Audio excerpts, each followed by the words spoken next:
আমার অনেক খিদা লাগছে, খাবার কোথায় পাই? আর এইদিকে আজানও পড়ে গেছে, আমি নামাজটা এখানে পড়ে নেই।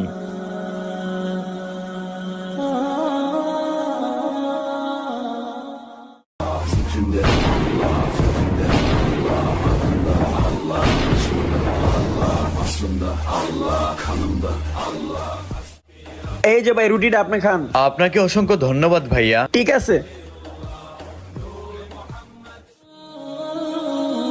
এই যে আপনার রুটি। ধন্যবাদ ভাইয়া।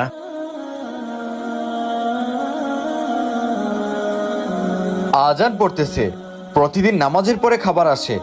আজকে খাবার আসুক, খাবার খাইয়া তারপরে নামাজ পড়ব। এতক্ষণ হয়ে গেল খাবার আসলো না। দোত, আজকে খাবার না খায় নামাজই পড়বো না। এই যে আজকে আপনার খাবার।